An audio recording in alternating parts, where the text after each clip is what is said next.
السلام علیکم ورحمۃ اللہ وبرکاتہ۔ المرأۃ الصالحہ میرج کنسلٹنٹ رشتوں کے پروگرام میں آپ سے مخاطب ہوں۔ آج کا ہمارا پروگرام یہ دبئی اور شارجہ کے لیے ہے۔ دبئی اور شارجہ میں رہنے والی وہ خواتین جو کہ بیوہ ہیں، بچوں والی ہیں، بغیر بچوں والی ہیں، اور ان کا گھر کا نظام ختم ہو گیا ہے۔ جب سے ان کا شوہر فوت ہو گیا ہے، کاروبار ان کا رک گیا ہے اور گھر کے معاملات نہیں چل رہے، اور ایسی ہماری بہنیں جو دبئی اور شارجہ میں ہیں لیکن وہ بیوہ ہیں۔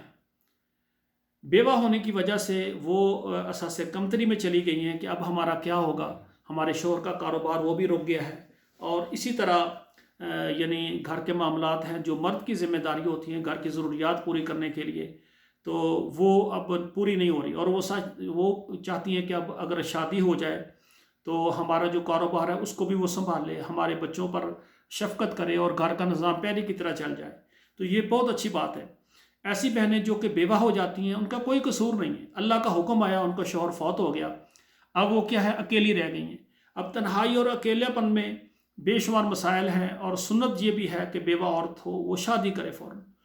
تو میں نے یہ سوچا کہ پوری دنیا کی ہماری جو بہنیں بیوہ ہو جاتی ہیں اور وہ پریشان ہیں، ان کے نکاح کرانے کے لیے میں کوشش کر رہا ہوں کہ جلدی ان کے جو ہے نا نکاح ہو جائے۔ تو دبئی اور شارجہ میں رہنے والی بیوہ خواتین میرے ساتھ رابطہ کریں، انشاءاللہ ہم کوشش کریں گے آپ کو شارجہ سے اور آپ کو دبئی سے، اور اس کے علاوہ ہم پاکستان سے آپ کو مخلص رشتے دیں گے انشاءاللہ تعالیٰ۔ آپ ان سے نکاح کریں اور ان کو آپ اپنے پاس لے آئیں، اپنے کاروبار کو چلائیں اور اپنے گھر کو چلائیں۔ تو تمام خواتین جو کہ شادی کرنے میں مخلص ہیں وہ میرے ساتھ رابطہ کریں۔ آپ سے گزارش ہے سب سے پہلے ہمارا فارم پر کریں، 2 تصویریں سینڈ کریں، اور ہمارے ادارے کے سروس چارج ہیں وہ آپ نے ادا کرنے ہوں گے جو کہ ضروری ہیں۔ اور دوسری بات یہ ہے کہ جب رشتہ پکا ہو جائے گا اس کے بعد ہمارے ادارے کی فیس ہوتی ہے۔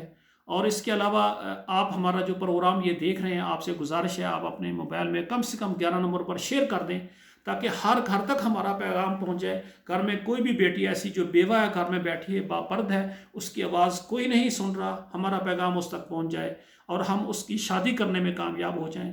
دعا ہے اللہ ذوالجلال بیٹوں اور بیٹیوں کا نصیب اچھے کریں۔ والسلام علیکم ورحمۃ اللہ وبرکاتہ۔